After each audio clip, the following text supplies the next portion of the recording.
There is a book that was never supposed to reach you, not because it was locked away in a vault, not because it was burned by those who feared its contents, but because the layer of reality it describes exists beneath the frequency most people ever learn to look from. And when you can only see the surface, the map to what lies beneath it looks like mythology. It looks like metaphor. It looks like the superstitious imaginings of people who didn't have the science to explain what they were experiencing. But here is what changes everything. Here is the layer beneath that comfortable dismissal. They weren't imagining it. They were mapping it with extraordinary precision, thousands of years before the instruments existed to confirm what they were describing. And now, in the 21st century, with quantum mechanics peeling back the surface of matter itself, what they drew on those ancient walls, what they encoded in those texts, what they transmitted through initiates across millennia, is beginning to look less like mythology and more like the most accurate description of reality that has ever been written down. The name attached to those teachings is Thoth, and if that name lands for you as a figure from Egyptian mythology, a man with the head of an ibis holding a scroll, a deity in a pantheon of gods that no one worships anymore, then you are looking at the surface. You are looking at the outermost layer of something that goes so deep it touches the structure of consciousness itself. Today we go beneath that surface, all the way beneath it, layer by layer, until what Thoth was actually teaching becomes not just intellectually comprehensible, but experientially recognizable. Until you find yourself saying, not that is interesting, but that is what I have always known. I just didn't have the language for it yet. Because that is what happens when you reach the deepest layer of any genuine wisdom tradition. You don't encounter something foreign, you encounter something familiar. Something that was waiting beneath every layer of conditioning, assumption, and surface-level explanation you were ever given about the nature of reality. So let's begin. Let's begin at the surface, where most people stop, and then let's go beneath it, together, all the way to the core. The surface version of Thoth is this. He was the Egyptian god of writing, wisdom, and the moon. He was said to have invented language, mathematics, and magic. He was the scribe of the gods, the keeper of divine records, the one who weighed the heart of the dead against a feather to determine their worthiness for the afterlife. He appears in the Book of the Dead. He appears on temple walls. He is depicted with the head of an ibis or sometimes as a baboon. He was worshipped primarily at a city called Hermopolis. He was important to ancient Egyptians. That is the surface version. That is the layer most people stop at. But there's a layer beneath that. Because Thoth is not only an Egyptian deity, he appears across cultures under different names with the same essential characteristics. In ancient Greece, he becomes Hermes, not the messenger god of popular mythology, though that is the surface version of Hermes too, but Hermes Trismegistus, Hermes the thrice greatest, the figure credited with a body of writing so philosophically dense and spiritually precise that they shaped the foundations of Western esotericism, alchemy, astrology, and what eventually became the scientific method itself. Hermes Trismegistus is Thoth translated, the same intelligence, the same teachings, the same hidden layer of reality being mapped, now dressed in Greek language and cultural context. In the Sumerian tradition, there is Enki, the god of wisdom, water, and magic, who teaches humanity the arts of civilization. In the Norse tradition, there is Odin, who sacrifices himself on the world tree to receive the runes, the hidden letters that encode the structure of reality. In the Hindu tradition, there is Saraswati, the goddess of knowledge and sound, and Ganesha, the remover of obstacles who guards the threshold between the known and the unknown. The surface tells you these are separate mythologies from separate cultures. The depth tells you something completely different. The depth tells you these are different cultural languages for the same map, different names for the same hidden territory, the same intelligence, the same understanding of how reality actually works, encoded differently depending on where and when it was being transmitted. And when you see that, when you see the pattern beneath the surface variation, you have to ask the question that changes everything. What were they all mapping? What was Thoth, Hermes, Enki, Odin, Saraswati, all pointing at? What is the hidden territory that every wisdom tradition felt compelled to encode and transmit across thousands of years? That is the question this transmission is built to answer, layer by layer. But first, let's establish something important about the nature of the teachings themselves, because this changes how you receive everything that follows. The teachings attributed to Thoth and to Hermes Trismegistus were never intended to be read the way you read a newspaper or a textbook. They were not information delivery systems. They were initiation systems. The difference is everything.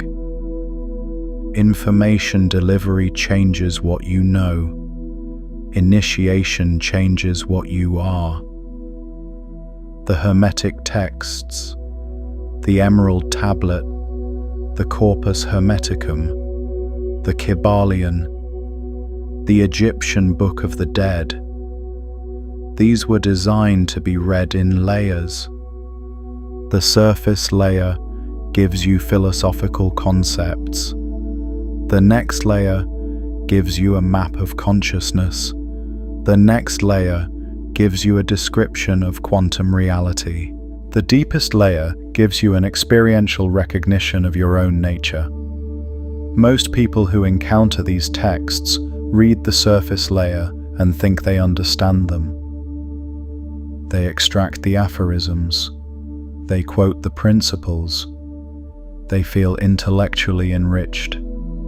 And they miss everything that was hidden beneath the words. This is not accidental. This is by design. The teachings were encoded in layers precisely because not everyone who encountered them was ready to go deeper. The surface layer is comprehensible to anyone. The deeper layers only reveal themselves when your awareness is ready to receive them. The veil doesn't lift because someone pulls it back for you. The veil lifts because you develop the capacity to see through it. What we are doing today is not just explaining the teachings. We are peeling them back, layer by layer, until the deepest layer becomes visible. And the deepest layer is not a concept. It is a recognition. It is the moment you realize that what Thoth was teaching was not about ancient Egypt or Greek philosophy or mystical practice. It was about you. It was about the nature of your consciousness. It was about the structure of the reality you are creating right now, in this moment, with every thought you think and every perception you hold. That's not metaphor, that's not spiritual encouragement. That is, as we will see, precisely what quantum mechanics found beneath the surface of matter when it got deep enough to look. Let's go to the first layer. The most fundamental teaching attributed to Thoth and encoded in the Hermetic tradition is this: as above, so below; as within, so without; as the universe, so the soul. The surface understanding of this principle is that things mirror each other across different scales. The macrocosm reflects the microcosm. The large reflects the small. The outer reflects the inner. Most people encounter this and nod. Yes, they think, everything is connected. That's beautiful. And they move on, staying at the surface. But there's a layer beneath that. Because this principle is not a poetic observation about connection. It is a precise technical statement about the structure of reality. It is describing something that quantum physics would not formally discover until the 20th century. Something that is still not fully integrated into mainstream scientific understanding. Something that should have changed everything about how humanity understands the nature of existence. It is describing the holographic principle. In a hologram, every part contains the whole. If you take a holographic plate and break it in half, you don't get half the image. You get the whole image, smaller. Break it again, still the whole image. Break it into 1,000 pieces. Each piece contains the entire image. The information of the whole is encoded in every part. In 1982, physicist Alain Aspect conducted experiments at the University of Paris that demonstrated something that should have shattered the surface understanding of reality. He proved that subatomic particles, once they interact, remain connected regardless of the distance between them. When one particle is measured and its state is determined, its partner instantaneously reflects the complementary state, no matter how far apart they are. No signal travels between them. There is no mechanism of communication that physics can detect. They simply respond as if they are not separate. The surface explanation of this is that particles are entangled.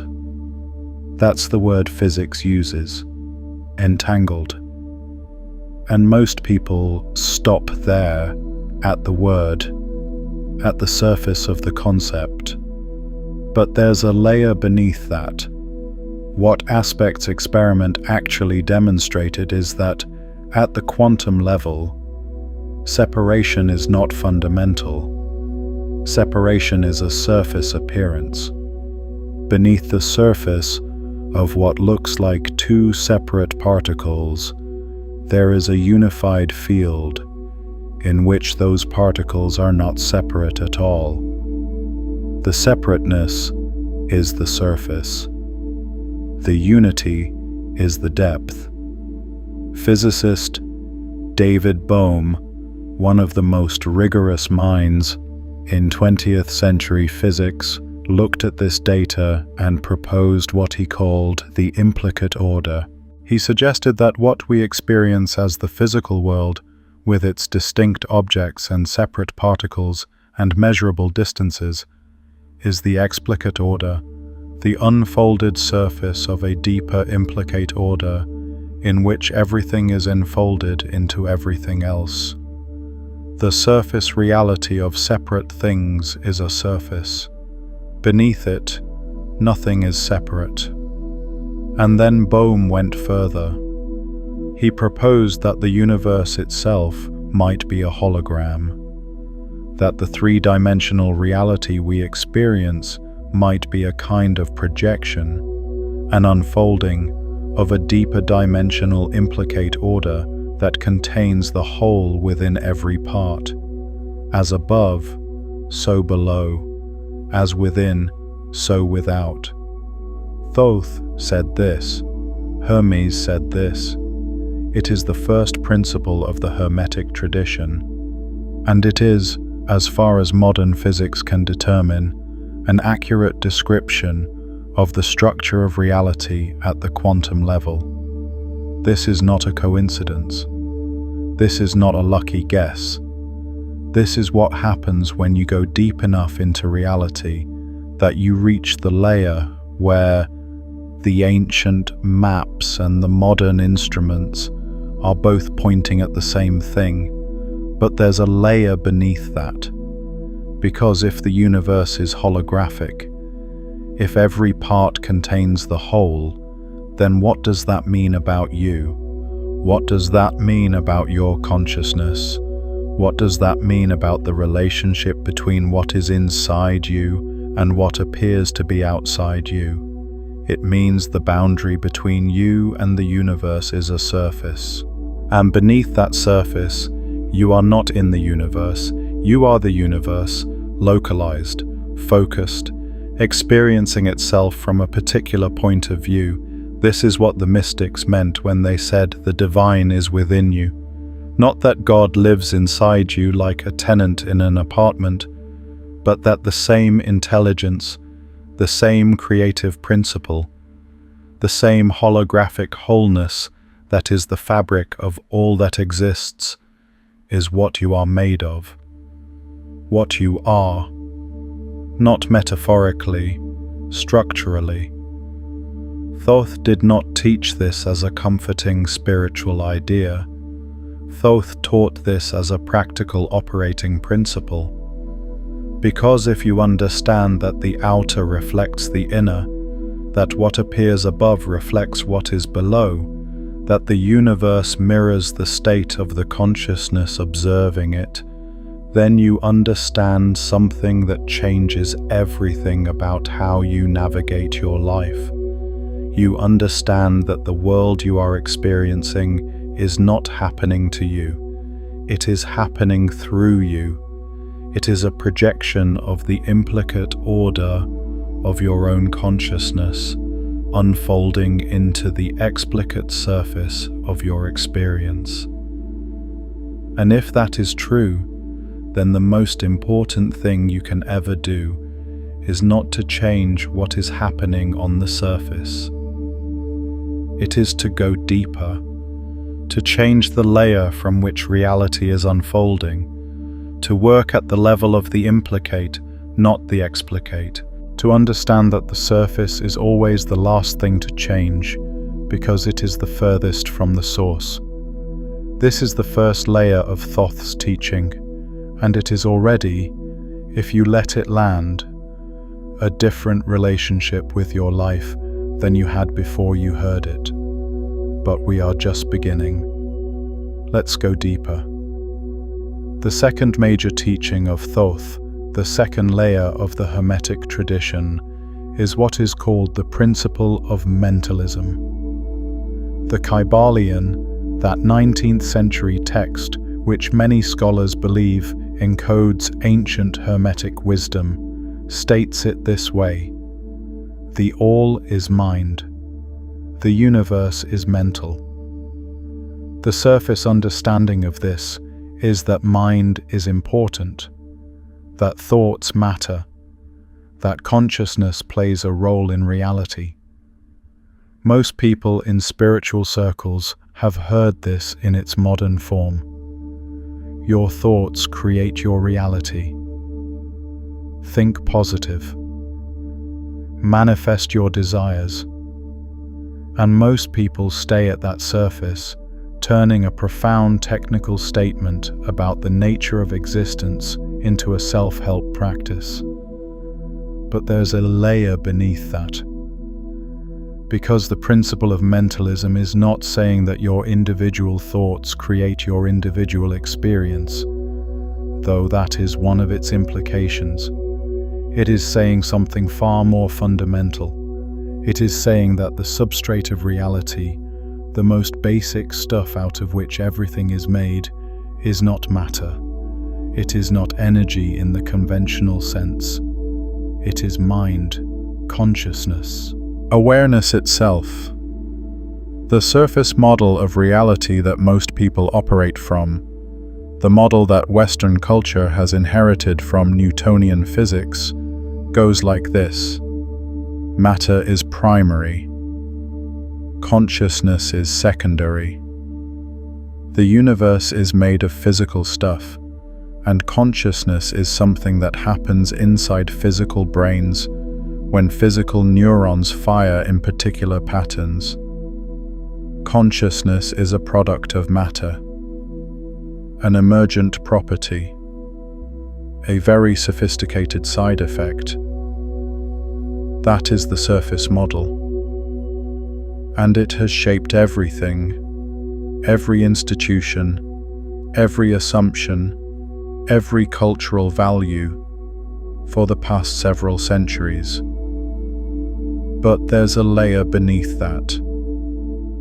Because quantum mechanics, when it went deep enough beneath the surface of matter, found something that the Newtonian model cannot explain and has not been able to explain for 100 years.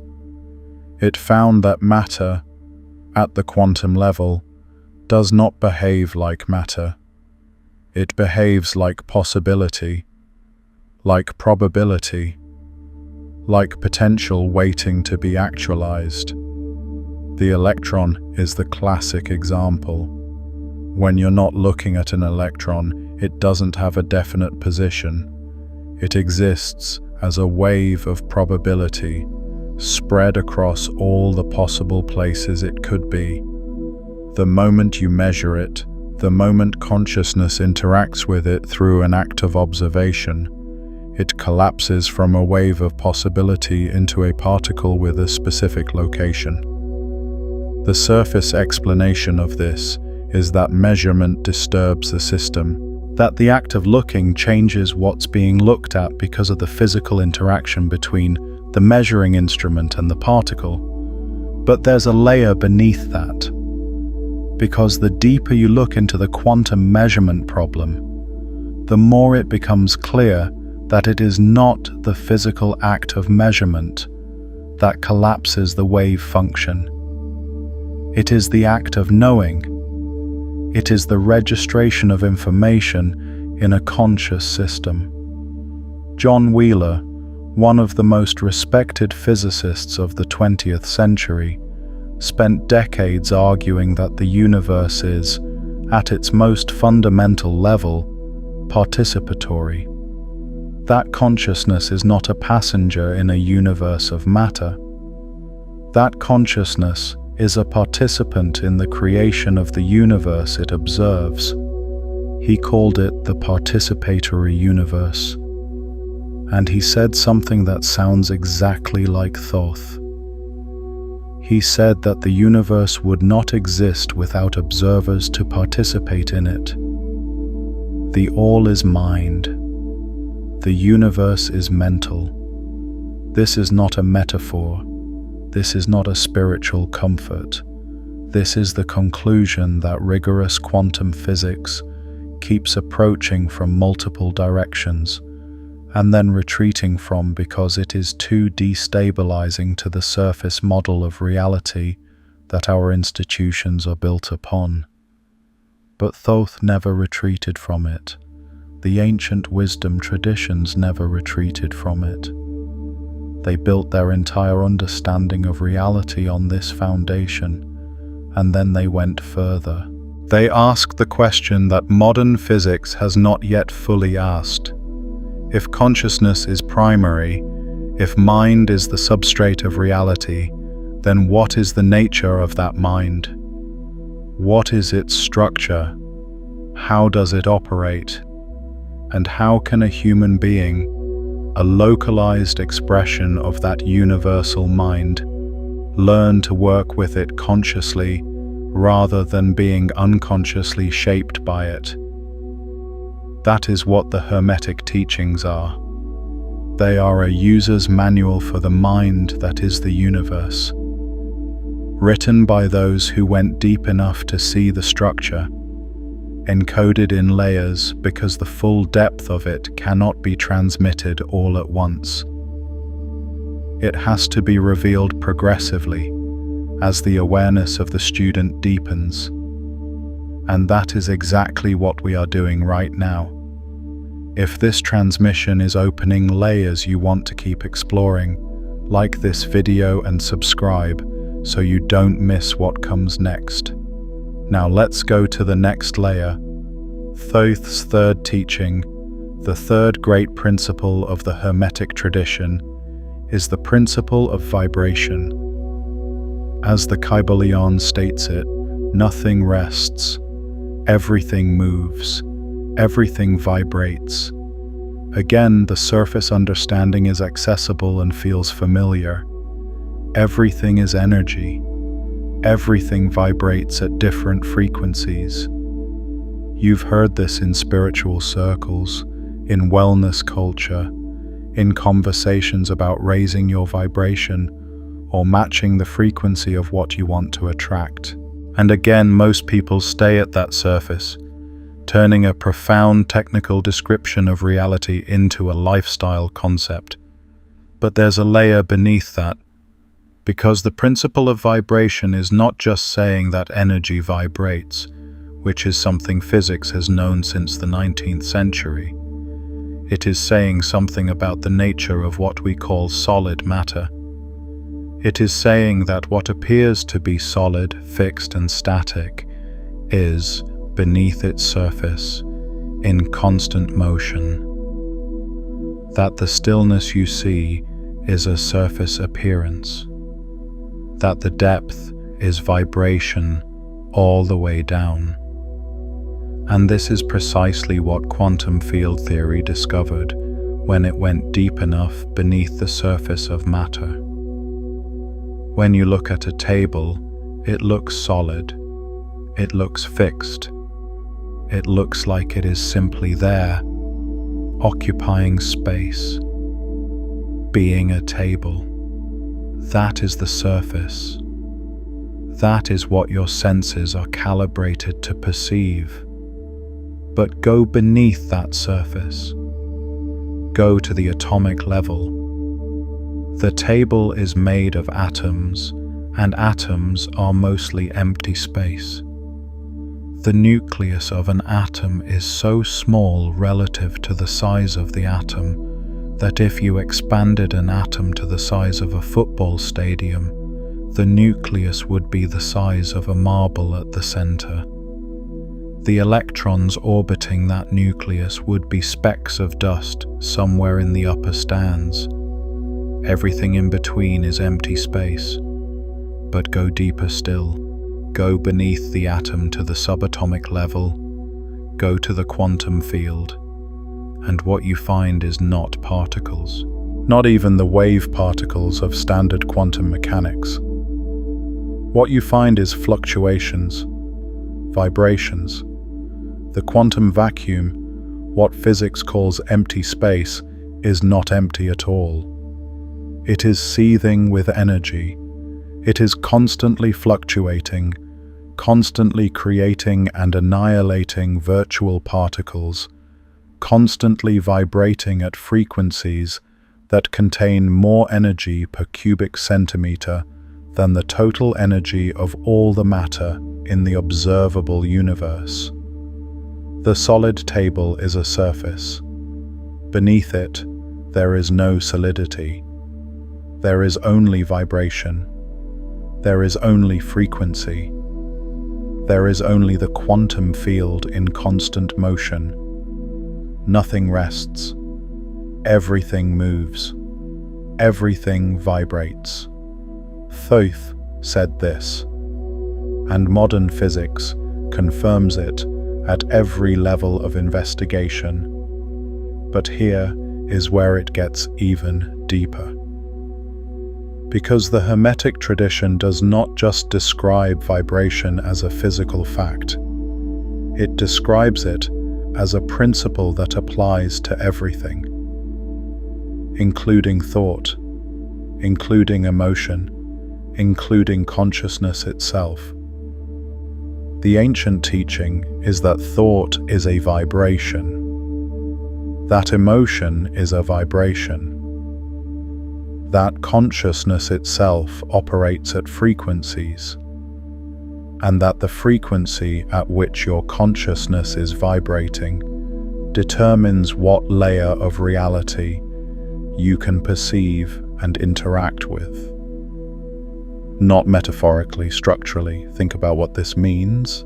If everything is vibration, if the universe is a field of frequencies, and if your consciousness is itself a frequency, then the relationship between your consciousness and the world you experience is not the relationship between a passive observer and an independent external reality.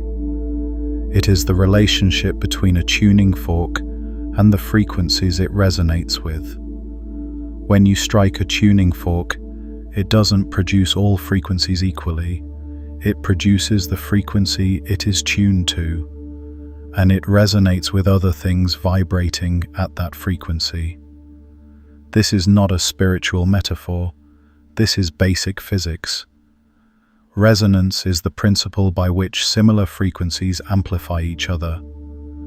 If your consciousness is vibrating at a particular frequency, you will resonate with the aspects of reality that match that frequency. You will perceive them more clearly.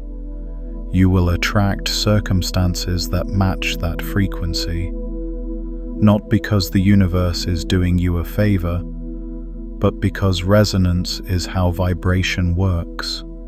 Because you cannot perceive a frequency you are not vibrating at. Because the tuning fork of your consciousness determines what you can hear in the symphony of reality. And here is the teaching that Thoth encoded beneath this principle. You can change your frequency. Consciousness is not fixed at a particular vibration. It is dynamic. It can be tuned. And the ancient wisdom traditions, every single one of them, were fundamentally in the business of teaching people how to tune their consciousness to higher frequencies.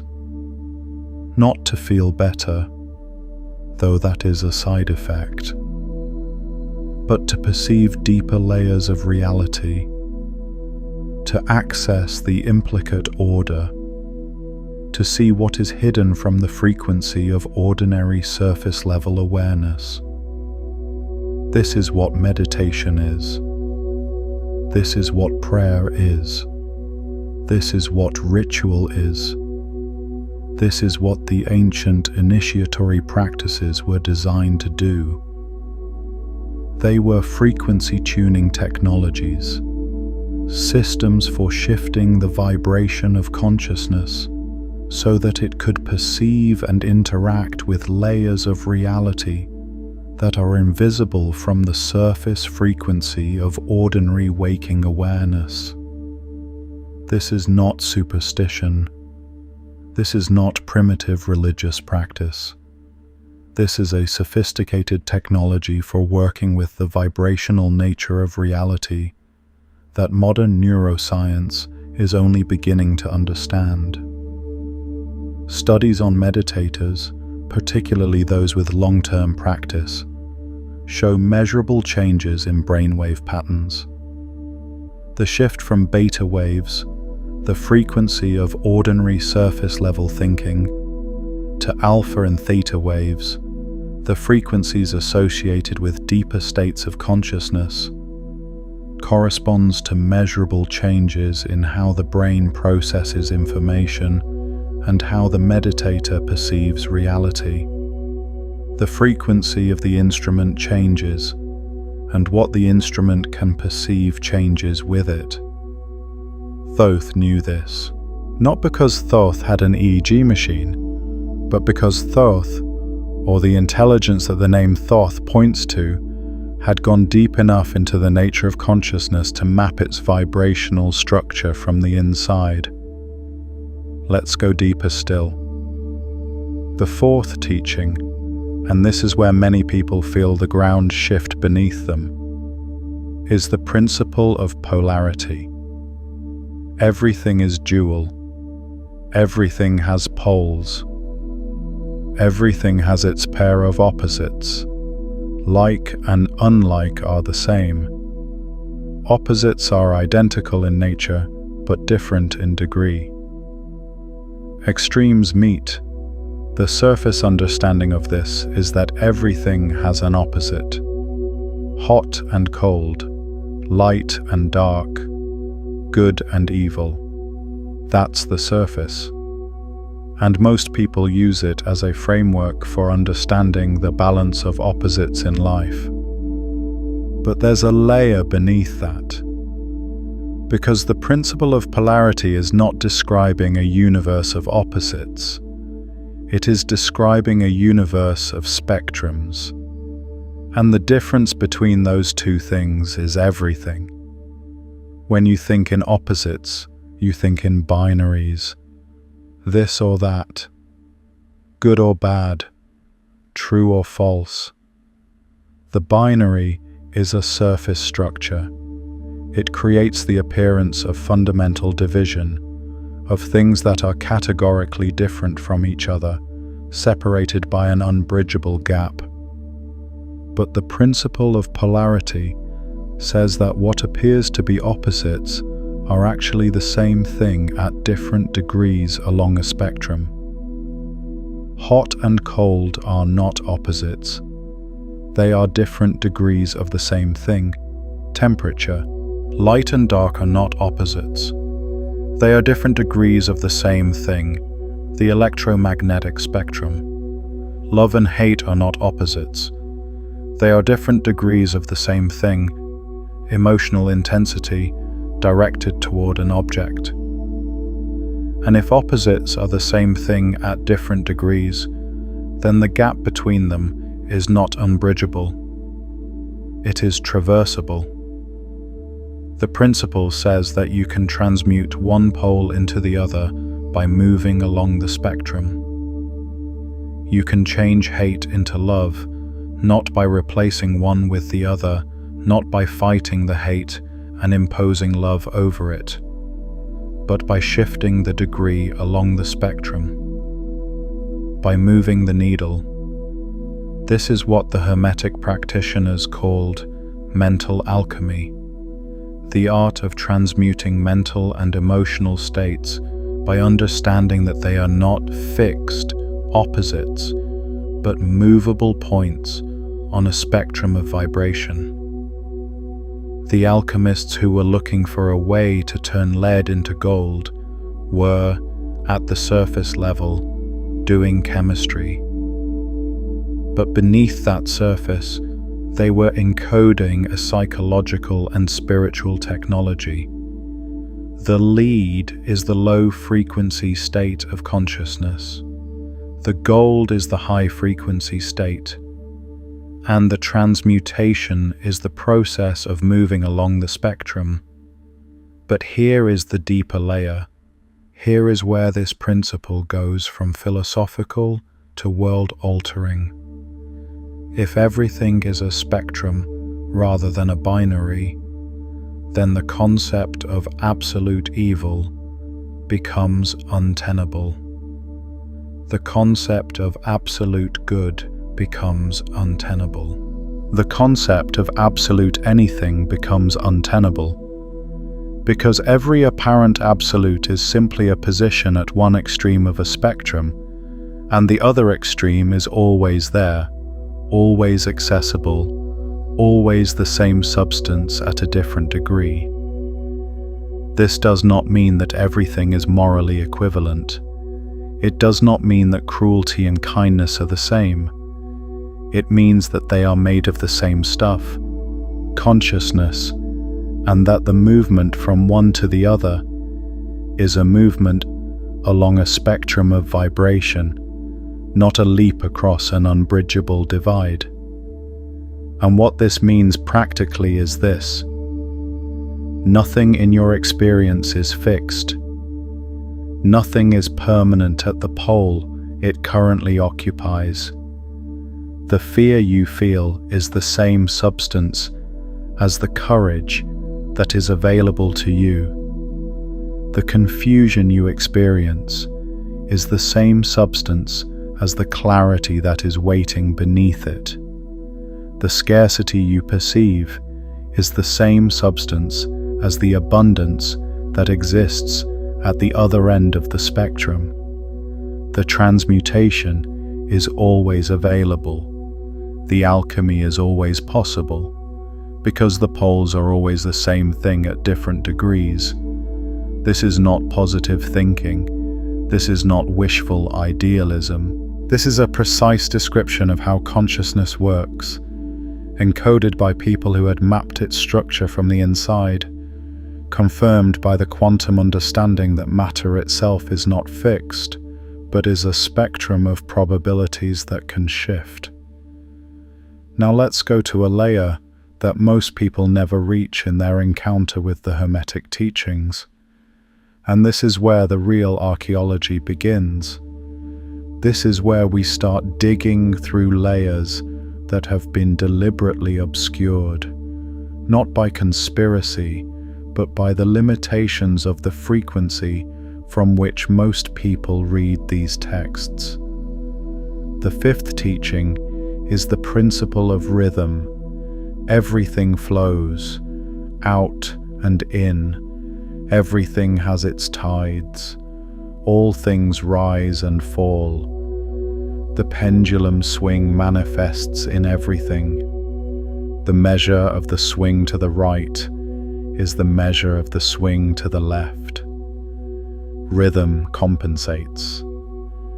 The surface understanding of this is that life has cycles, ups and downs, seasons of abundance and seasons of scarcity, good times and hard times, and most people use this as a comfort when things are bad, telling themselves that the pendulum will swing back.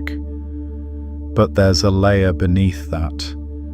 Because the principle of rhythm is not primarily a comfort, it is a technology, and the technology is encoded in the last part of the principle that most people gloss over. Rhythm compensates. What does that mean?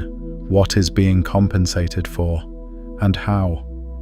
Here is the deeper layer. The Hermetic teaching about rhythm is not just describing the fact that things cycle. It is describing the law by which the cycling operates. And it is describing a technique for transcending the automatic swing of the pendulum. The teaching is this: the pendulum swings from pole to pole. If you are identified with the pendulum, if your consciousness is attached to the surface of the swing, you will be carried with it. You will feel elated at the high point and depressed at the low point. You will be reactive to the rhythm rather than conscious of it. And you will swing automatically, mechanically, without choice, from one pole to the other. But there is a layer of consciousness from which the swing of the pendulum is visible without being compelling, from which the rhythm can be observed without the observer being carried by it. The ancient Hermeticists called this the mental plane.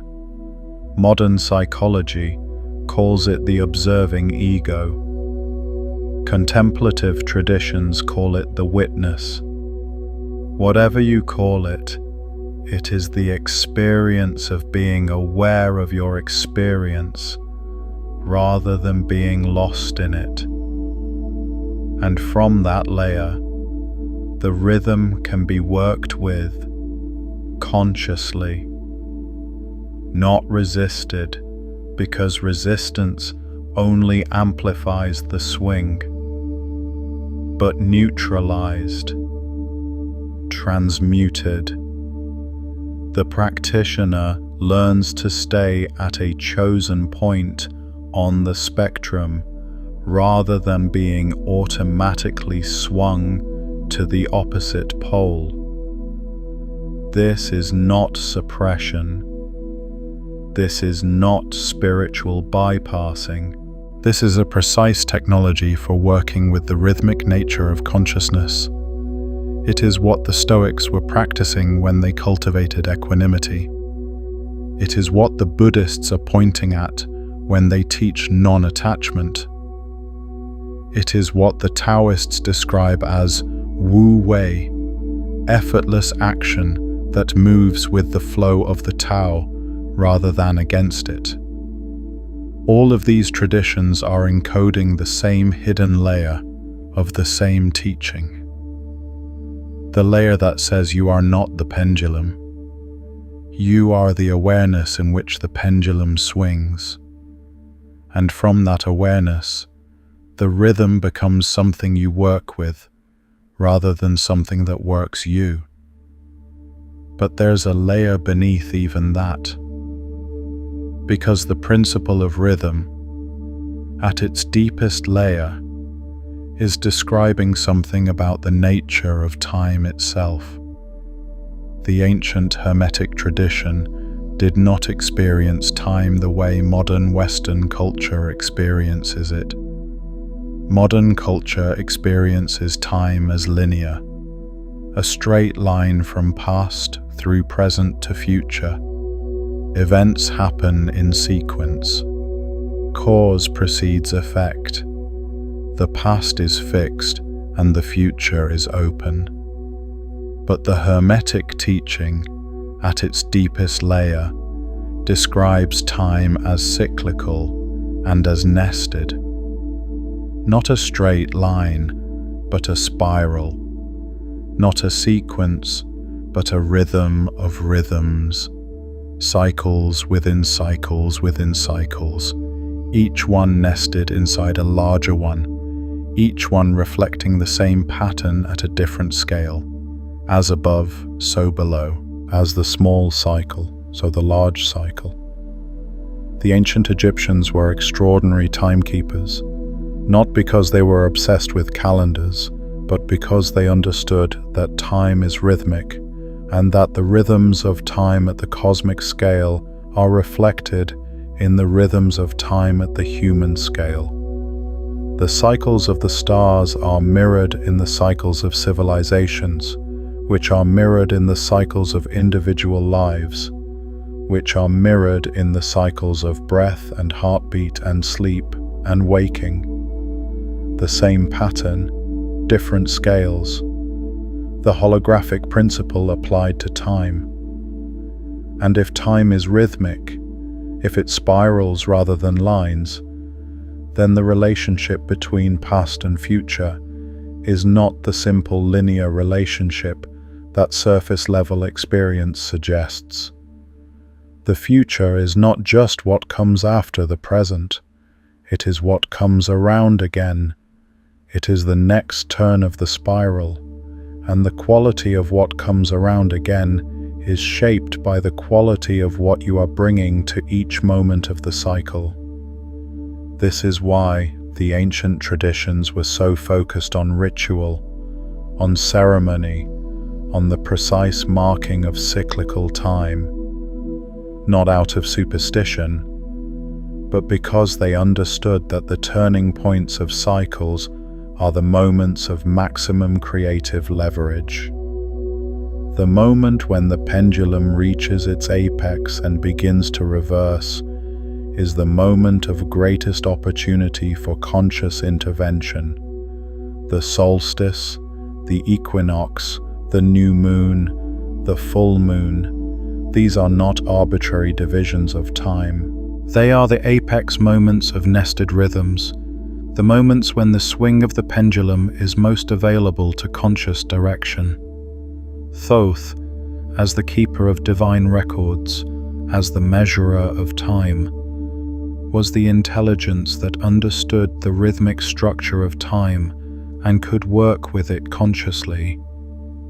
This is what the ancient Egyptians were encoding in their elaborate astronomical alignments, their precisely timed rituals, their careful observation of celestial cycles.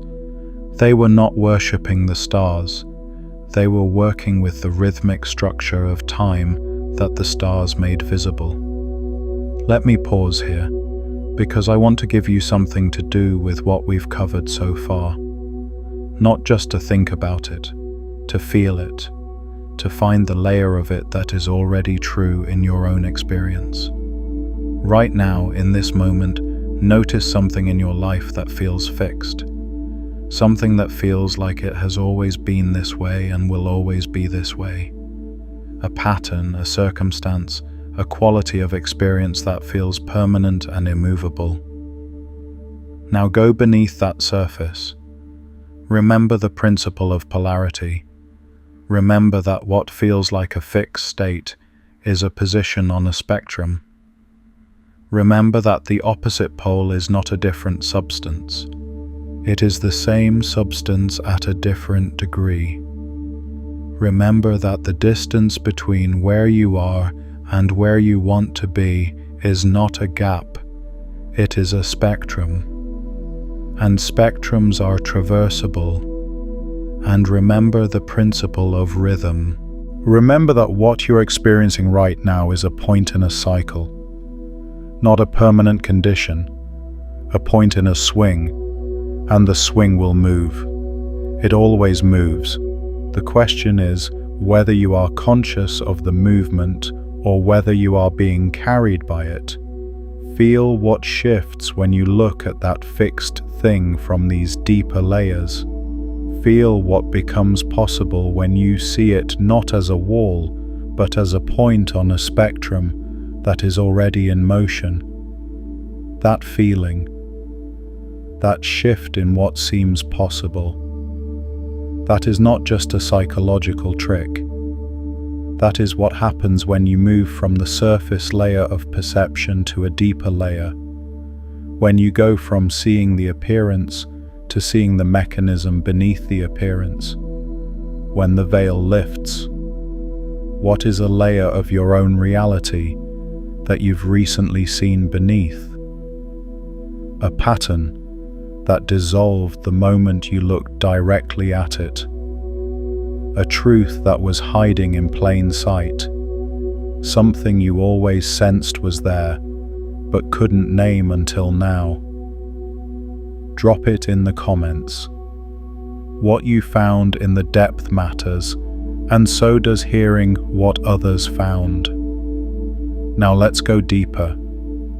There is a story I want to tell you.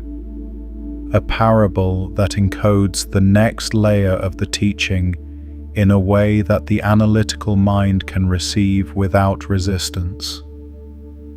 There was a city built on the edge of a great desert. It was a prosperous city, full of merchants and scholars and craftspeople, and it had stood for many generations. The people of the city knew their city well. They knew its streets and its markets and its politics and its history. They considered themselves, rightly, to be educated people, people who understood the world. But beneath the city, there was another city, an older city, built by people who had lived in this place long before the current civilization had arrived. And beneath that older city, there was an even older one. Layer after layer of human habitation, each one built on the ruins of the one before, each one certain that it was the real city, the true city, the final city. In the current city, there was a young scholar named Miriam who had become obsessed with the layers beneath. While other scholars studied the texts of the current civilization, Miriam had begun to dig, not literally at first. She had begun to study the fragments of the older city that occasionally surfaced, objects and writings that turned up in the foundations of new buildings, inscriptions on stones that had been repurposed into walls. What she found disturbed her, not because it was frightening, but because it was more sophisticated than what she had been taught to expect from older civilizations. The older city had not been less advanced than the current one. In some ways, it had been more advanced. It had possessed knowledge that the current civilization had lost. Knowledge about the structure of the world, about the nature of consciousness, about how to work with forces that the current civilization had forgotten even existed. Miriam brought her findings to the scholars of the city, and they dismissed her, not out of malice, out of the sincere conviction that nothing important could be buried beneath what they already knew. The surface was the whole story. The depth was just ruins.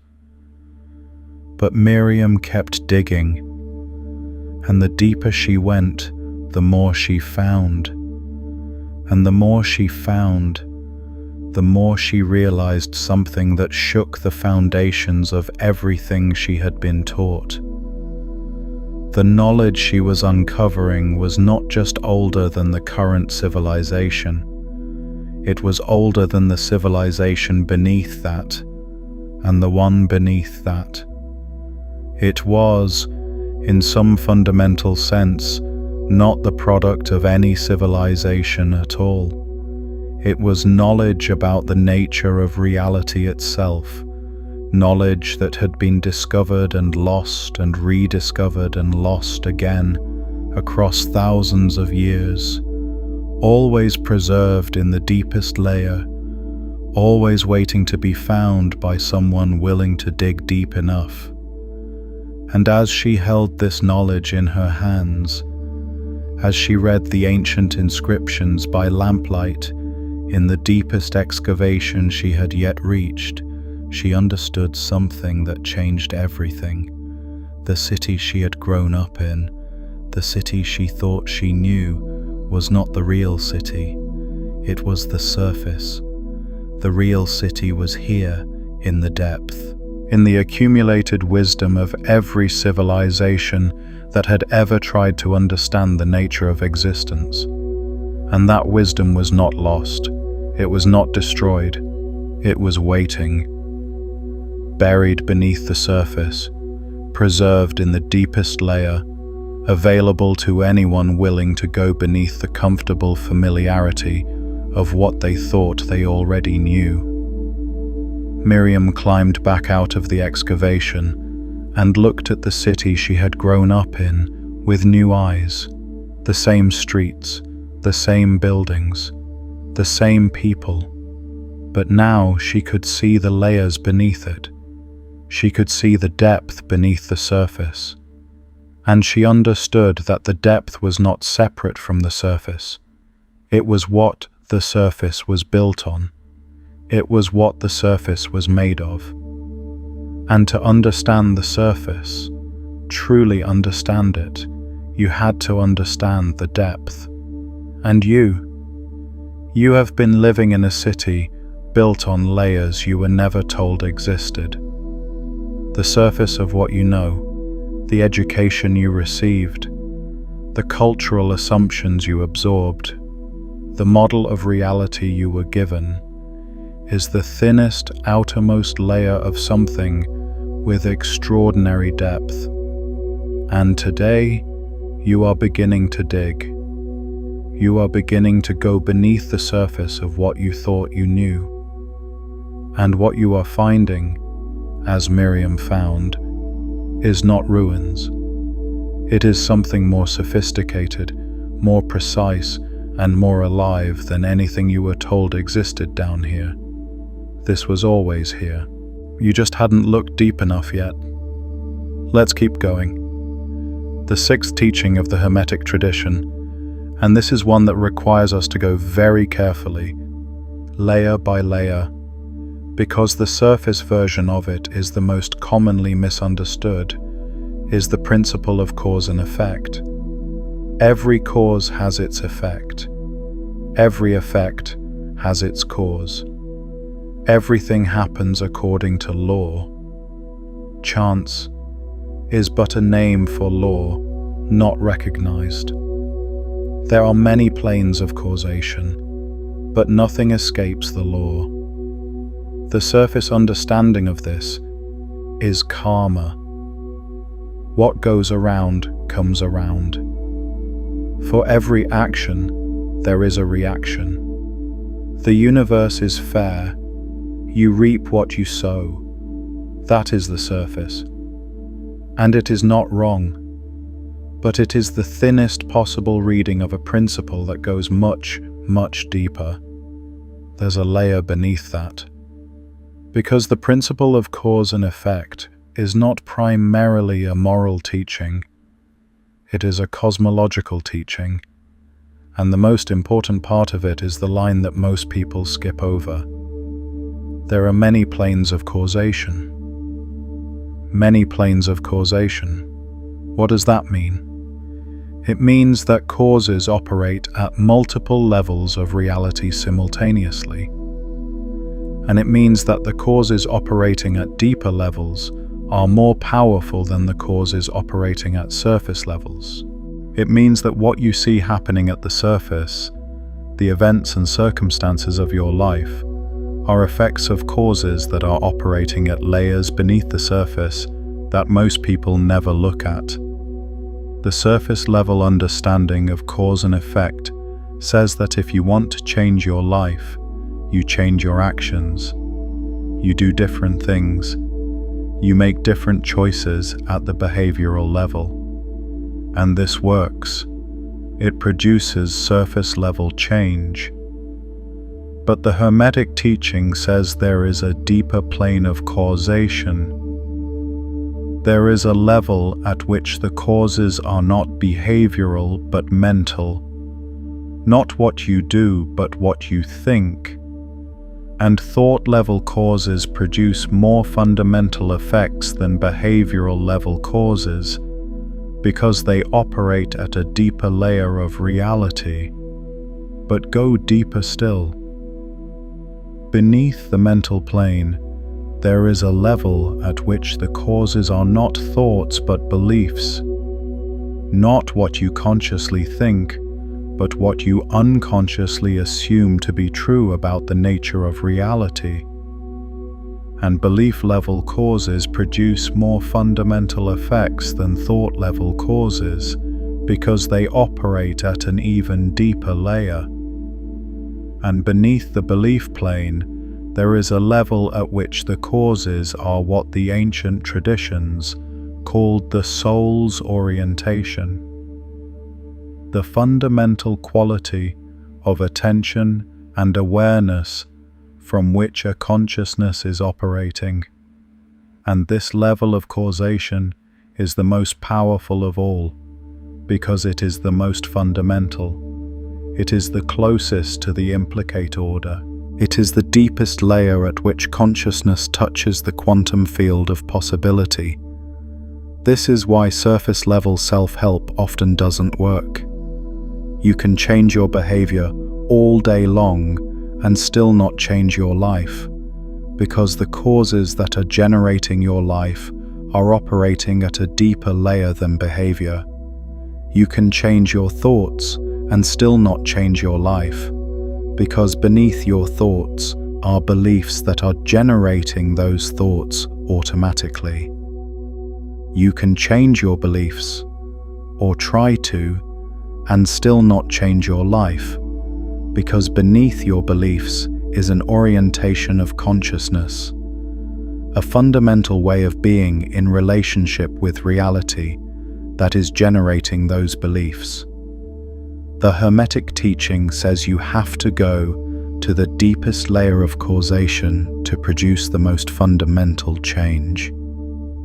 You have to work at the level of consciousness itself, not just its surface expressions in thought and behavior. And this is precisely what the ancient initiatory traditions were designed to do. not to teach people new behaviors, not to give them new thoughts, not even to change their beliefs, though that is a side effect, but to shift the fundamental orientation of consciousness, to change the layer from which a person is operating, to move them from surface level awareness to deeper level awareness, where the causes that generate their reality are operating.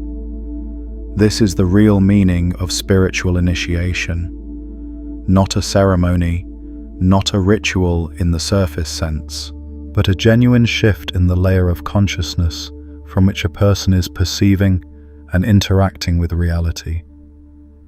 A shift that changes everything downstream. Because when the deepest cause changes, all the effects change with it. And here is where quantum mechanics enters this teaching in a way that should stop you in your tracks. The quantum measurement problem, the question of why observation collapses the wave function, is fundamentally a question about causation. What causes a quantum possibility to become a quantum actuality?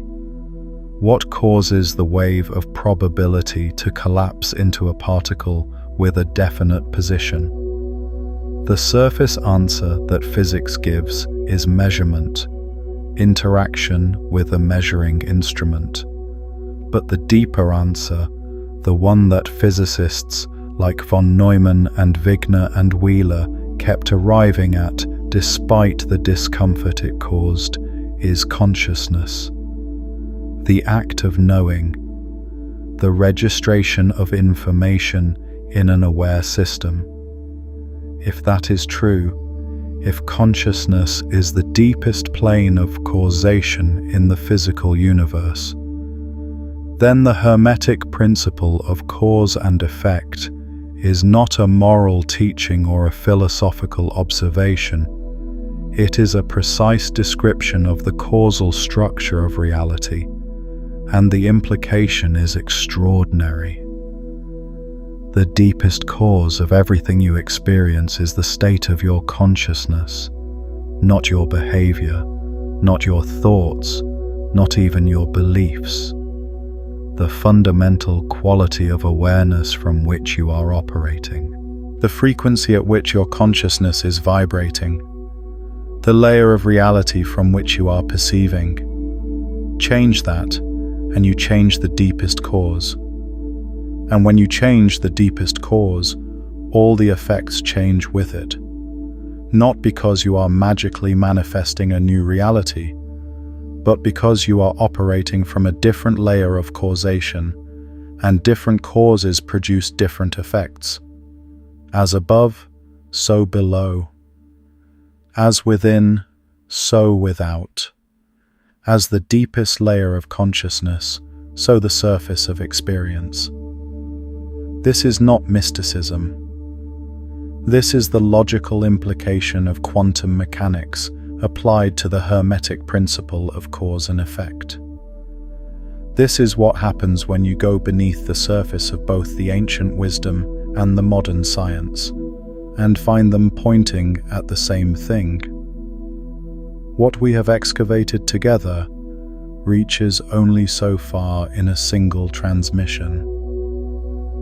If you sense there are deeper layers still waiting beneath everything we've uncovered here, there is a complete map of the full excavation.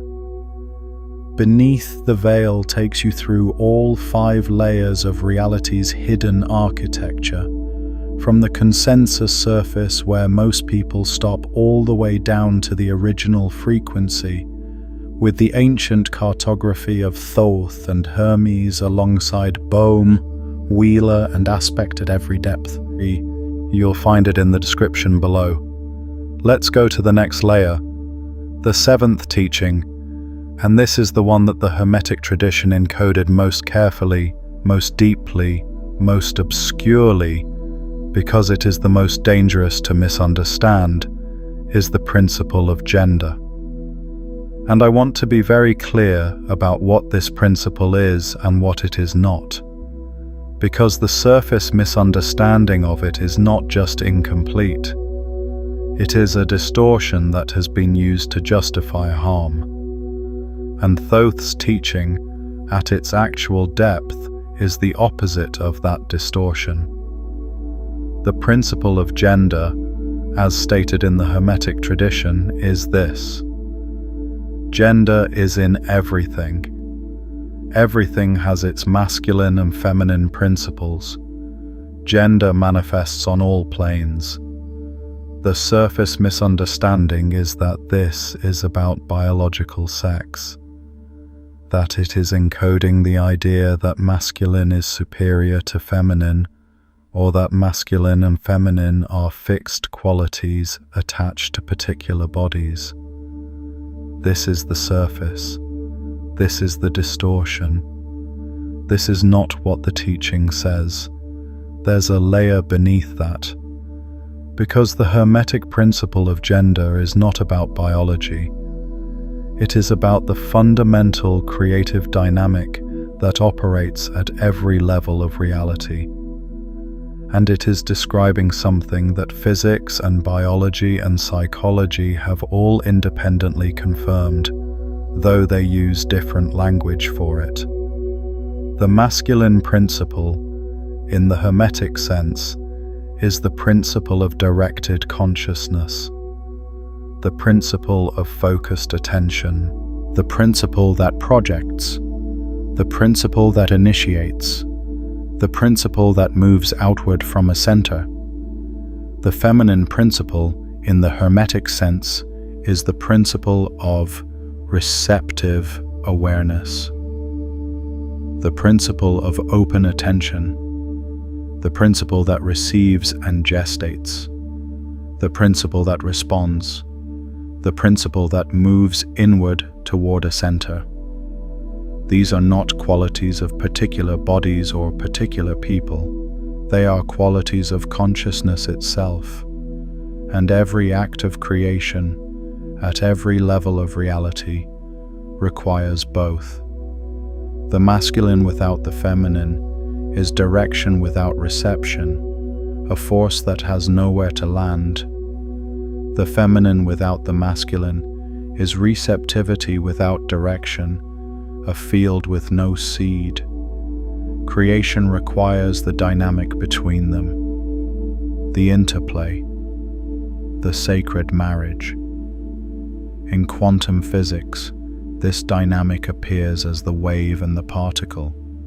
The wave is the feminine principle, spread across all possibilities, receptive, undifferentiated, containing everything in potential.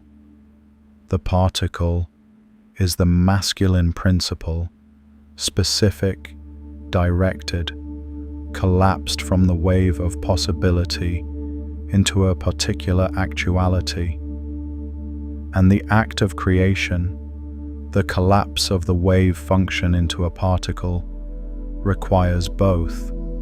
It requires the wave of possibility and the directed act of observation that collapses it.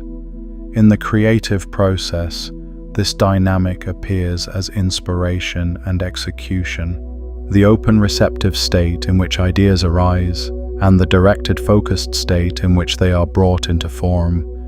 Every artist, every inventor, every scientist who has ever created anything has worked with this dynamic, whether they knew it or not. In consciousness itself, this dynamic appears as the relationship between awareness and attention. Awareness is the feminine principle, open, receptive, containing all possible experiences in its field. Attention is the masculine principle, directed, focused, selecting particular experiences from the field of awareness. And the experience you have, the reality you inhabit, is the product of the interplay between them. And here is the teaching that Thoth encoded most deeply, the layer that changes everything about how you understand your own consciousness. Most people, in the culture that Western civilization has produced, are dramatically overbalanced toward the masculine principle. They are in a state of constant directed attention, constant focused outward projection, constant doing and initiating and projecting. And they have almost entirely lost access to the feminine principle of open receptive awareness, the state of simply being, of receiving, of allowing the field of consciousness to show them what is there, rather than constantly projecting their assumptions onto it. And the consequence of this imbalance is that they are creating from only half of the creative dynamic. They are projecting direction without the receptive field to receive and gestate what they are projecting. And the result is a kind of creative exhaustion, a sense of pushing against reality rather than flowing with it, a sense that creation requires enormous effort because you are trying to do it with only half the necessary principle. The Hermetic teaching is that the sacred marriage of masculine and feminine within consciousness, the integration of directed attention and open receptive awareness, is the most powerful creative act available to a human being. Not because it is spiritually correct, but because it engages the full creative dynamic rather than just one half of it. This is what the ancient mystery schools were teaching when they performed sacred marriage rituals. Not literal marriage between a man and a woman, though that was the surface encoding, but the internal marriage of these two principles within the consciousness of the initiate. The cultivation of both the directed masculine attention and the open feminine awareness. The integration of doing and being, the sacred balance that makes full spectrum creation possible. And this is what the Taoist tradition encodes as the relationship between yin and yang, what the Hindu tradition encodes as the relationship between Shiva and Shakti, what the Kabbalistic tradition encodes as the relationship between Chokma and Bina. Different cultural languages for the same hidden layer of the same teaching, the same map of the same territory, drawn from different vantage points. Now let's go to the layer that most people never reach, the layer that sits beneath all the principles, beneath all the teachings, beneath all the encoded wisdom. The layer that Thoth, in the deepest reading of the tradition, was pointing at all along. Because all of the principles we have explored, mentalism, correspondence, vibration, polarity, rhythm, cause and effect, gender, these are not the teaching, they are the map. And the map is not the territory. The territory that Thoth was mapping is something that cannot be fully encoded in language. That is why it was encoded in layers. That is why it required initiation rather than just information. That is why the ancient mystery schools had levels, degrees of initiation, progressive unveilings. Because the territory at the deepest layer cannot be transmitted. It can only be recognized. And here is the deepest layer. Here is what all of the principles are pointing at when you follow them all the way to their source. Consciousness is not something you have. It is what you are. Not your personality, not your memories, not your thoughts or your beliefs or your emotions. Those are the surface layers. Those are the explicate order. Those are the outermost expressions of something that goes infinitely deeper.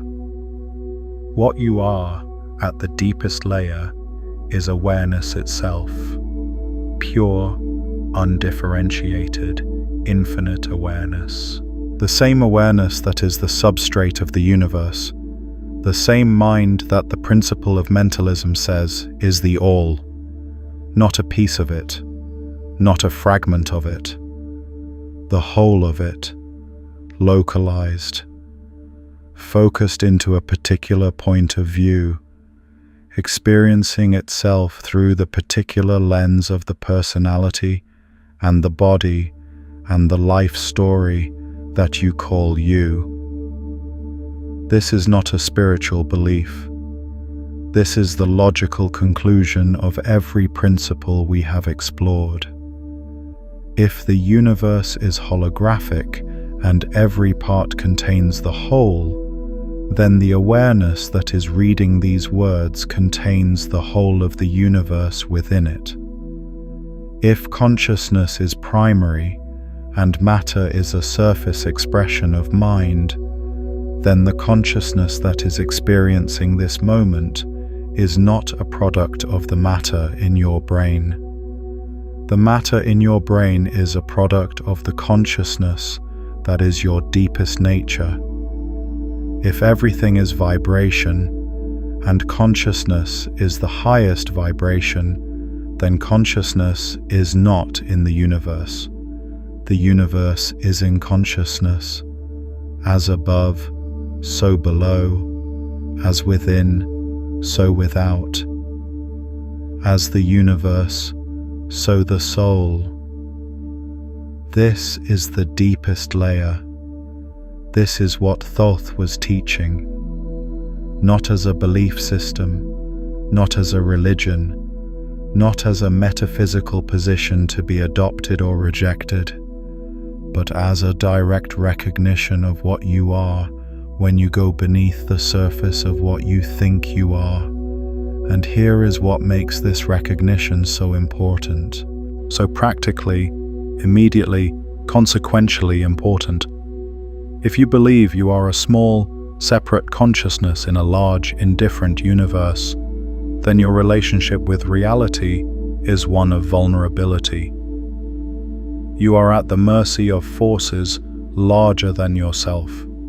You can be harmed. You can be lost. You can be overwhelmed. The universe is not on your side because the universe doesn't know you exist. You are an accident in a mechanical cosmos.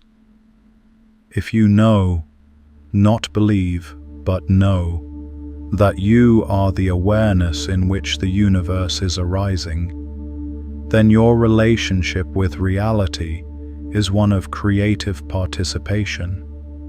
You are not at the mercy of the universe. You are the universe, experiencing itself from a particular point of view. The forces that seem to be happening to you are arising within you.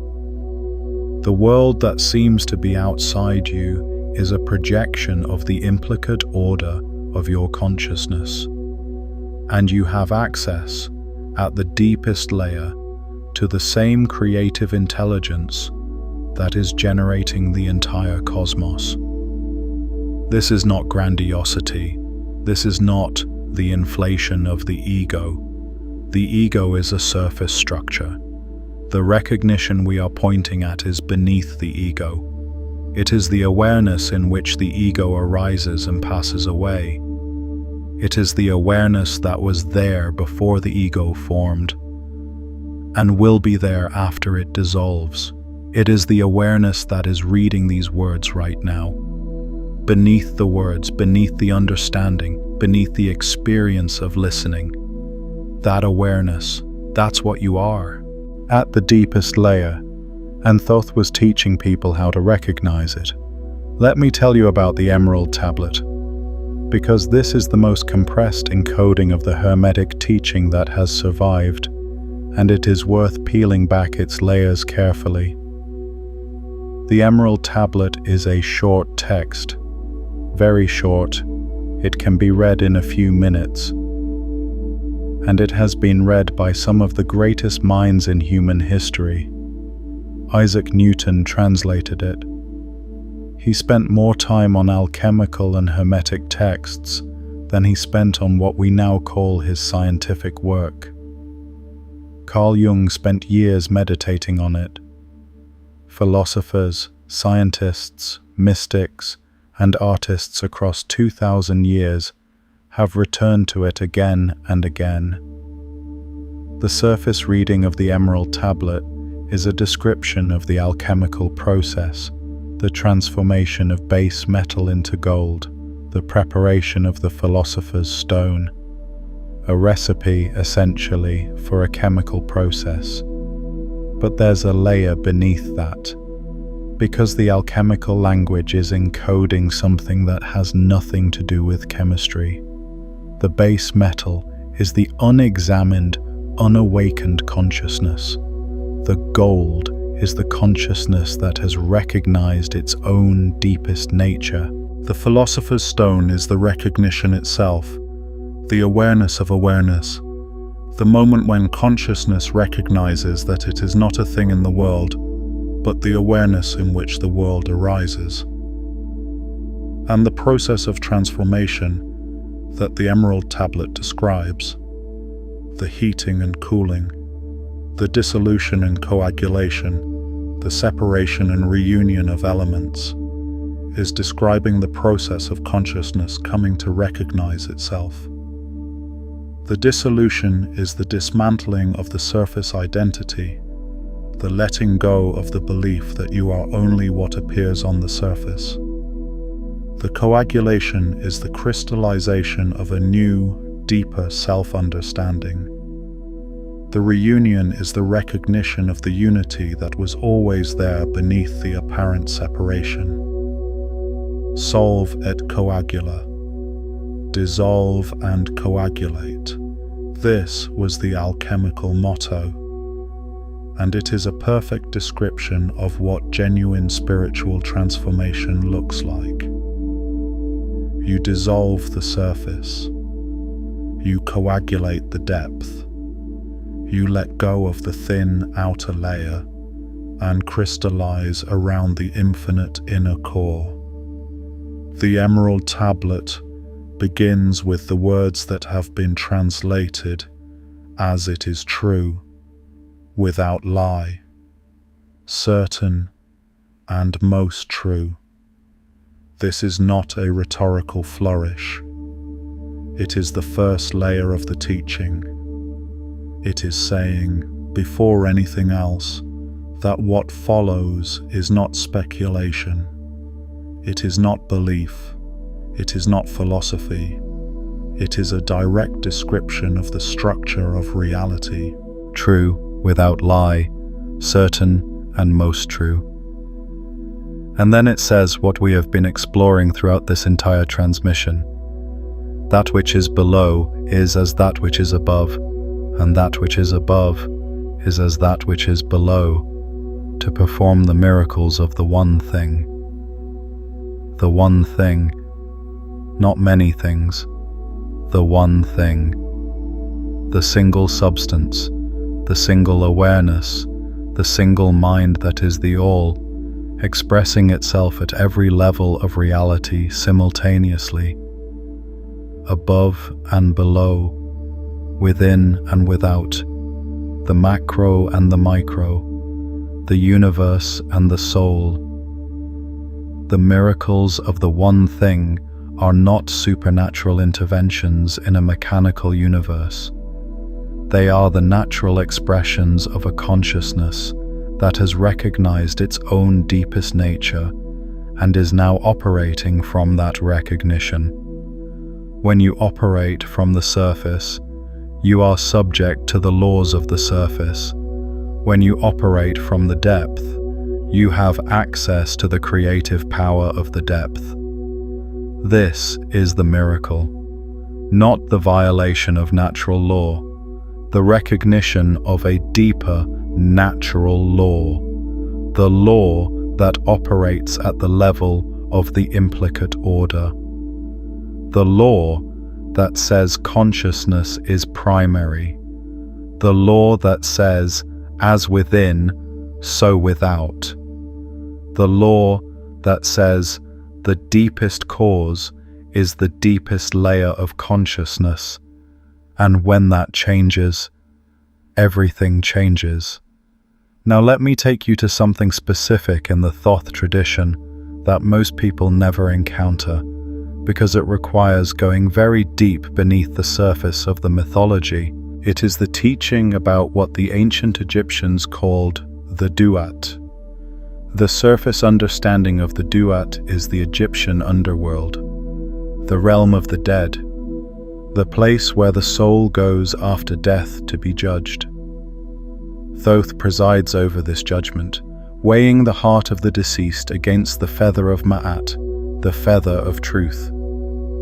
If the heart is heavier than the feather, it is devoured. If it is lighter, the soul proceeds to the eternal realm. That is the surface version, the mythological story. And it is a beautiful story, but it is the thinnest possible reading. There's a layer beneath that, because the Duat is not just the realm of the dead. In the deeper Egyptian understanding, the Duat is the hidden dimension that underlies physical reality. It is the implicate order. It is the quantum field. It is the layer of reality that exists beneath the surface of the visible world, and from which the visible world arises.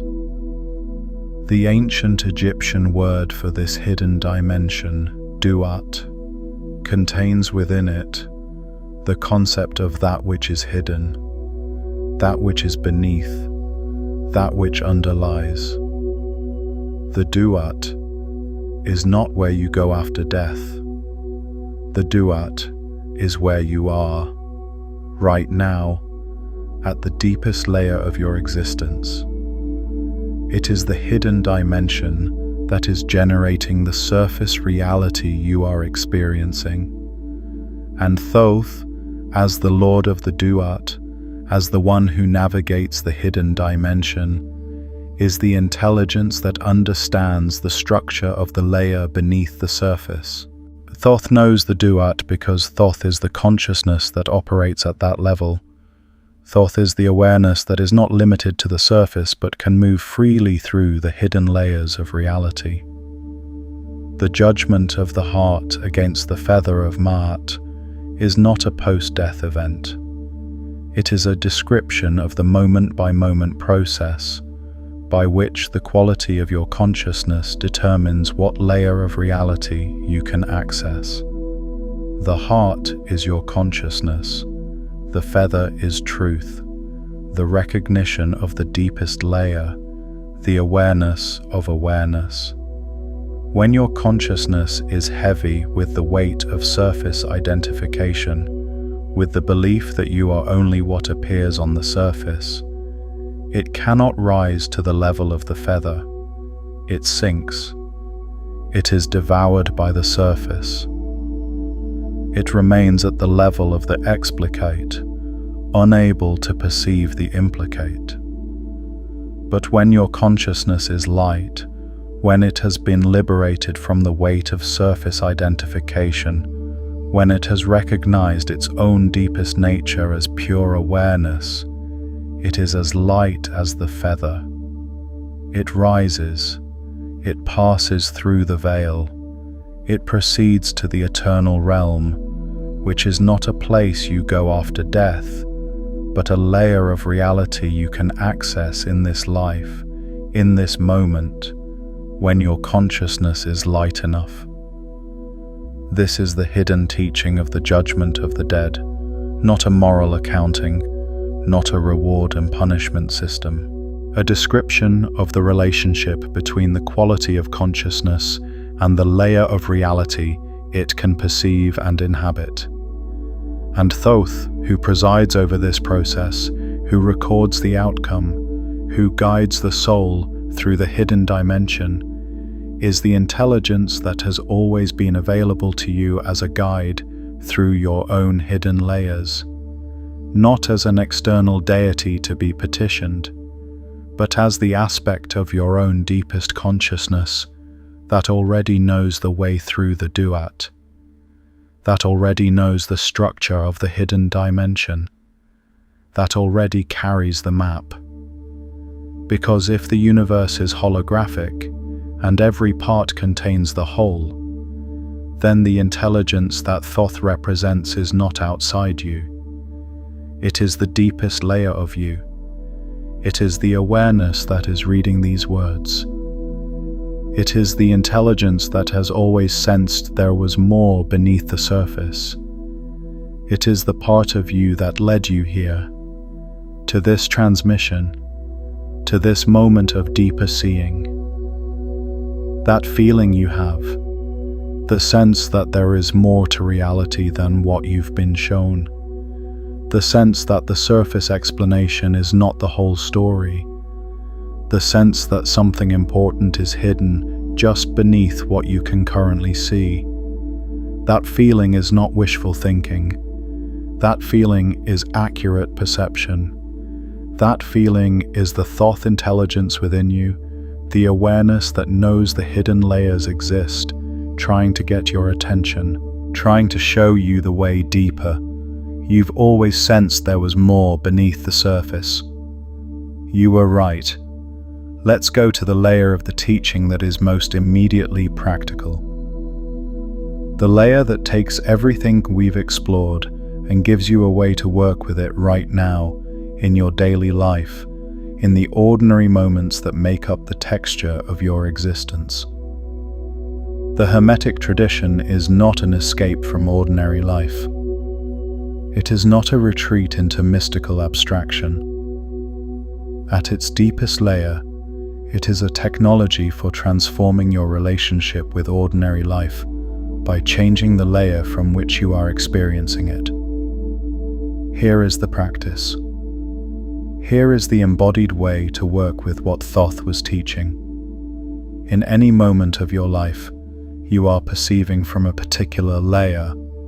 The surface layer is the layer of appearance. It is the layer of this is what is happening and I am reacting to it. It is the layer of automatic response, of conditioned perception, of the belief that what you see is what is real and that's all there is. The practice is to pause. Just pause. In the middle of whatever is happening, in the middle of whatever you are feeling, in the middle of whatever you are thinking, pause and go beneath it.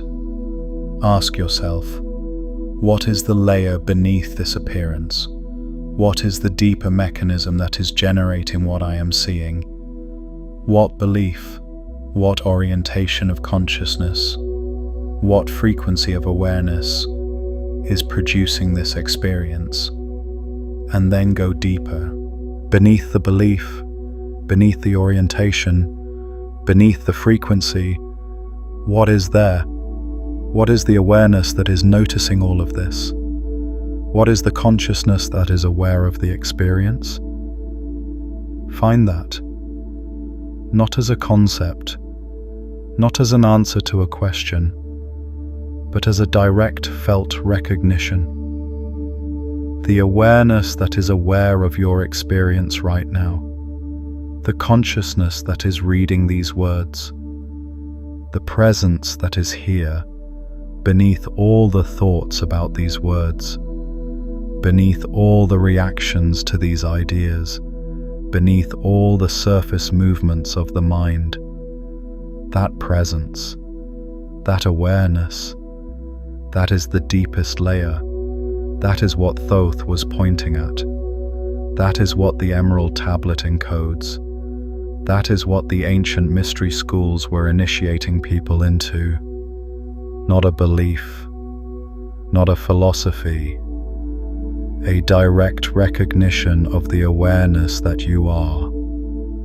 And when you touch that layer, even briefly, even for a moment, something shifts. The surface doesn't disappear. The circumstances of your life don't magically change in that instant.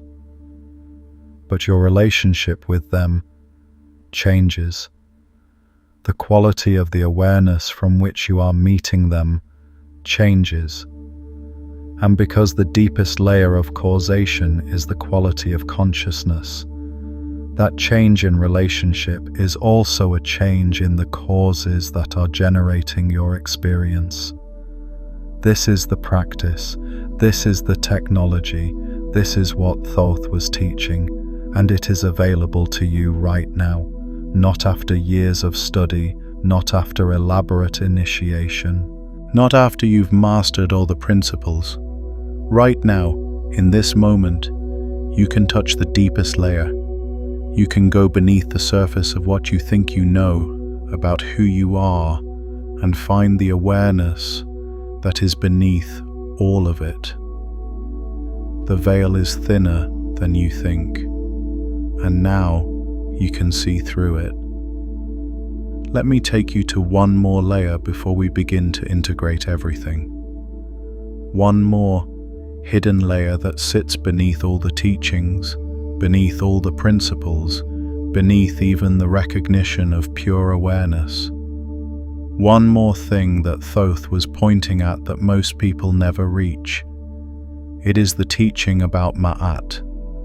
Ma'at is usually translated as truth or justice or cosmic order, and those translations are not wrong, but they are the surface. They are the thinnest possible reading of a concept that goes to the very foundation of the Hermetic worldview. At the deepest layer, Ma'at is the principle that the universe is not neutral, that reality is not indifferent, that the fabric of existence has a nature, a quality, a direction, and that direction is toward truth, toward harmony, toward the recognition of what is real beneath the surface of what appears. The surface version of the universe is a mechanical system operating according to blind physical laws that have no inherent meaning or direction. Particles collide, stars form and die, civilizations rise and fall, consciousness appears and disappears. And none of it means anything, because the universe is just matter in motion, and matter doesn't care. That is the surface model, and it is, at the deepest layer, wrong. Not wrong because it is spiritually uncomfortable. Wrong because it is incomplete. Wrong because it stops at the surface of what physics has discovered and doesn't go beneath it. Because what quantum mechanics found beneath the surface of matter is not a mechanical system. It is a field of potentiality, a field of possibility, a field that is, in its deepest nature, responsive, participatory, shaped by the consciousness that observes it. And if consciousness shapes reality, and if the deepest layer of consciousness is pure awareness, and if pure awareness is the same in all beings, because it is the universal mind localizing itself, then the universe is not indifferent. The universe is the awareness that you are, looking at itself from every possible point of view simultaneously, and the direction of that awareness, the inherent tendency of consciousness when it is not obscured by surface-level conditioning, is toward truth, toward clarity, toward the recognition of what is real. This is Ma'at. This is the cosmic order that Thoth was the guardian of, not a set of moral rules imposed from outside, but the inherent tendency of consciousness toward its own deepest nature, the pull of the depth against the pull of the surface, the gravitational attraction of truth against the inertia of conditioned perception. And this means something extraordinary about the nature of your journey toward deeper understanding. It is not a journey you are making alone. It is not a journey you are making against the grain of the universe. The universe, at its deepest layer, is pulling you in the same direction you are moving.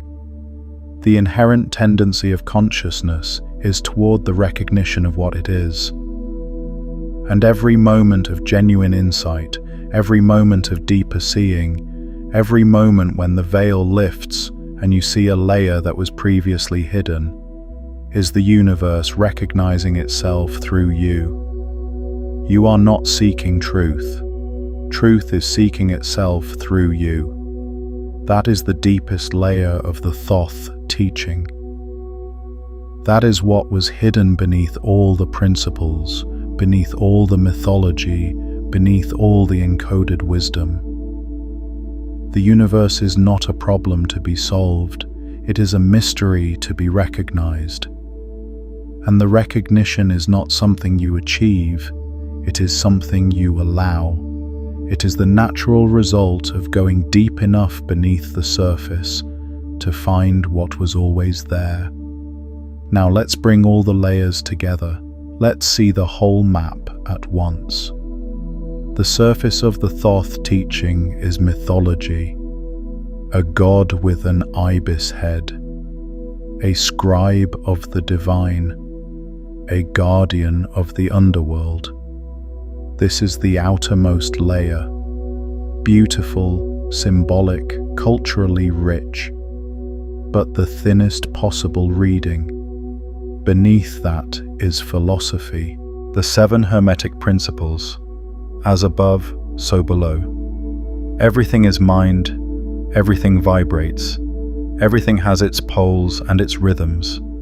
Cause and effect operate on multiple planes. Gender manifests in everything. These are the operating principles of reality, described in language that any thoughtful person can engage with. Beneath that is quantum mechanics, the holographic universe, the participatory observer, the wave function and its collapse, the quantum vacuum seething with energy, the non-local entanglement of apparently separate particles, the implicate order beneath the explicate surface. Modern physics, when it goes deep enough, is mapping the same territory that the Hermetic tradition mapped thousands of years ago. Beneath that is the psychology of consciousness, the multiple planes of causation, the masculine and feminine principles of attention and awareness, the transmutation of mental and emotional states through understanding their spectral nature, the technology of consciousness development that the ancient mystery schools encoded in their initiatory practices. Beneath that is the direct recognition, the moment when you go beneath all the concepts, beneath all the principles, beneath all the maps, and find the territory itself. The awareness that you are, the consciousness that is the universe, experiencing itself from your particular point of view, the deepest layer, the one that was hidden beneath everything else. And beneath even that, the recognition that this deepest layer is not separate from the surface. The depth and the surface are the same thing at different degrees. The implicate and the explicate are the same universe in different modes. The awareness and the experience are the same consciousness in different expressions. As above, so below. As within, so without. The whole in every part. The part expressing the whole. This is the complete teaching. This is what Thoth was encoding. This is what has been waiting, hidden in plain sight, beneath the surface of everything you've been told about ancient Egypt, about mythology, about the nature of reality, about who you are, and now you have seen it, layer by layer, all the way to the core. There is something I want to ask you to do with this. Not as an intellectual exercise, not as a spiritual practice in the abstract, but as a concrete, immediate, embodied act of working with what you've received. Today, in the hours and days after this transmission, choose one layer of the teaching and work with it. Not all of them. One. The one that landed most deeply. The one that shifted something in you when you heard it. The one that felt less like new information and more like recognition. Maybe it is the holographic principle, the understanding that you contain the whole and the whole contains you. Maybe it is the principle of polarity, the recognition that what feels fixed is a point on a spectrum that is already moving. Maybe it is the deepest layer, the direct recognition of the awareness that you are beneath all the surface expressions of who you think you are. Take that one layer and bring it into contact with one specific area of your life. One relationship, one circumstance, one pattern, one thing that has felt stuck or fixed or beyond your influence. And look at it from the layer you've chosen. Not to solve it, not to fix it, but to see it from a deeper layer than you've been seeing it from. And notice what shifts. Notice what becomes visible that was not visible before. Notice what becomes possible that seemed impossible from the surface. That noticing is not just personal growth. That noticing is the universe recognizing itself through you. That noticing is Ma'at in action. The inherent tendency of consciousness toward truth, expressing itself through your willingness to look deeper. What layer of this teaching landed most deeply for you? Was there a moment in this transmission where the veil thinned and something you had always sensed but couldn't articulate finally came into focus? Share it in the comments. What you found in the depth matters, and so does hearing what others found there. And if this transmission has given you something real, if it has lifted a veil that needed lifting, if it has shown you a layer that was hidden, then consider that there are people in your life who are sensing the same thing you've been sensing, who feel the same pull toward depth, who have the same awareness that the surface explanation is not the whole story. They just haven't been shown the layer beneath it yet. This transmission carries more weight when the surface noise is lowest. Return to it in the quiet of early morning, or in the stillness before sleep, when the deeper layers are most accessible and the recognition lands differently than it does in the middle of the day. And share it with someone who is ready to see beneath the surface. When you give someone access to a layer they could sense but couldn't reach alone, you are not just passing along a video. You are creating shared depth between two consciousness fields, and that shared depth strengthens the collective ability to see what was always there beneath the surface. And stay close, because this is one layer of a much deeper excavation. Every transmission on this channel goes beneath the surface of something that most people have accepted as solid, fixed, and final. Every video peels back another layer, showing you that the world you thought you understood is a thin surface stretched over something infinite. The Thoth teaching does not end here. It goes deeper. It always goes deeper. Because the nature of truth is that every layer you lift reveals another layer beneath it, and every layer you reach becomes the new surface from which the next depth becomes visible. This is the nature of the journey. This is why Thoth was the guardian of the infinite scroll, the record that never ends. Because reality has no bottom, consciousness has no limit.